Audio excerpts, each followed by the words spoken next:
आज से ठीक 5 साल पहले याद कीजिए क्या हुआ था। कोविड का दौर था। चीन पर आरोप थे। वुहान से निकले हुए एक वायरस ने दुनिया भर में कहर मचाया था और इसी सब के बीच में चीन ने गलवान घाटी में कुछ ऐसा किया जिसकी वजह से हिंदुस्तान को जवाब देना पड़ा, जवाबी कार्रवाई करनी पड़ी। सवाल पूछे जाने लगे सरकार से कि आप क्या कर रहे हैं। चीन लगातार अपने सैनिकों को भेज करके कब्जा कर रहा है भारत की जमीन पर।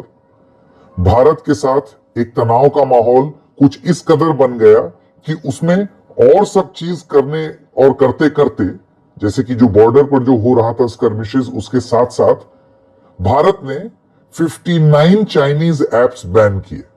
ये बोल करके बैन किए कि इन एप्स में चाइना कुछ ऐसा सॉफ्टवेयर डाल करके फोन्स में घुस रहा है जिससे वो हिंदुस्तानियों की जानकारी निकाल ले। इस वजह से ये राष्ट्र की सुरक्षा के लिए खतरा है और इन्हें बैन कर देना चाहिए। उसमें एक ऐप जो बैन हुआ था उसका नाम था टिकटॉक। जी हां, रील्स आने से पहले टिकटॉक की एक दुनिया थी जिसमें लोग अपने मनोरंजन के लिए खुद ही मनोरंजन करते थे, खुद ही अपना वीडियो बनाते थे। 5 साल हो गए इस बात को।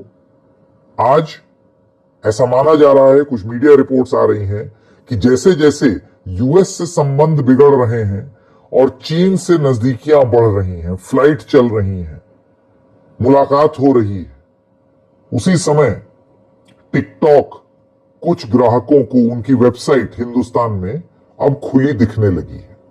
क्या टिकटॉक की हो रही है हिंदुस्तान में वापसी? यही जानने का प्रयास करेंगे। तो सबसे पहले आपको ये बता दें कि खबर क्या है।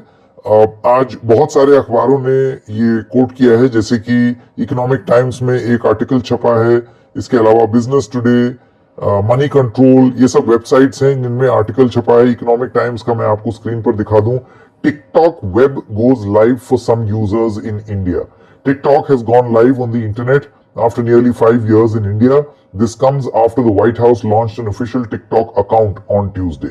टिकटॉक का आधिकारिक अकाउंट क्योंकि व्हाइट हाउस ने खोला, क्योंकि टिकटॉक के बहुत सारे ग्राहक यूजर्स यूनाइटेड स्टेट्स में हैं, तो व्हाइट हाउस भी अब टिकटॉक पर आ गया। हिंदुस्तान में यह माना जा रहा है कि Chinese video sharing platform TikTok, वो अब हिंदुस्तान में भी उसकी वेबसाइट अब खुलने लगी है, कुछ लोगों के लिए खुलने लगी है। हालांकि अभी अगर मैं आपके सामने, आंखों के सामने में, जैसे कि अभी आप स्क्रीन पर देख सकते हैं, मैं लिख रहा हूं tiktok.com और जैसे ही इस पर क्लिक करते हैं कुछ भी एक्शन नहीं हो रहा है।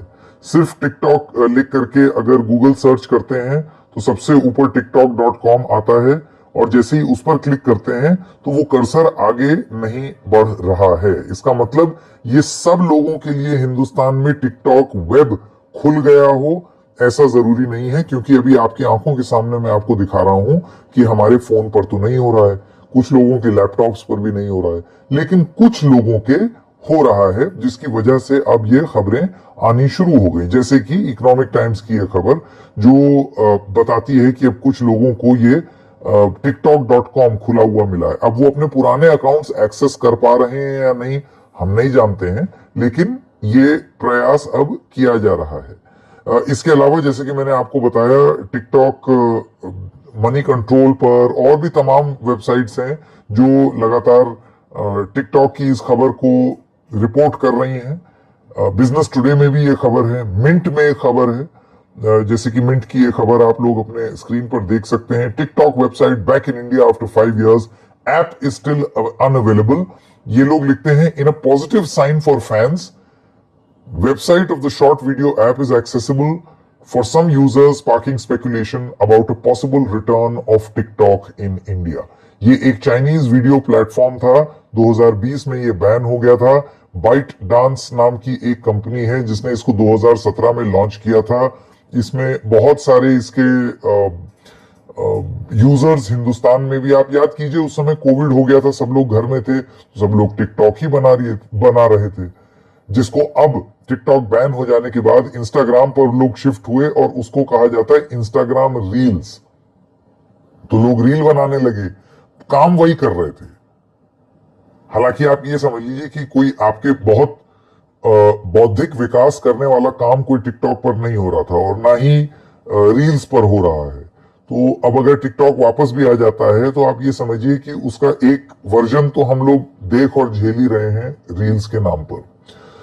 ये बैन कब लगा ये आपको बता दें तो 2020 में, जब जून 2020 में जब लाइन ऑफ एक्चुअल कंट्रोल खासतौर से गलवान घाटी में लद्दाख में 15 जून 2020 को एक वायलेंट क्लैश हुआ भारत और चीनी सेना में, जिसमें 20 इंडियन जवान थे और अनडिस्क्लोज नंबर ऑफ चाइनीज भी वहां पर थे और ये स्कर्मिशेस हुई दोनों के बीच में। कुछ तस्वीरें सामने आई।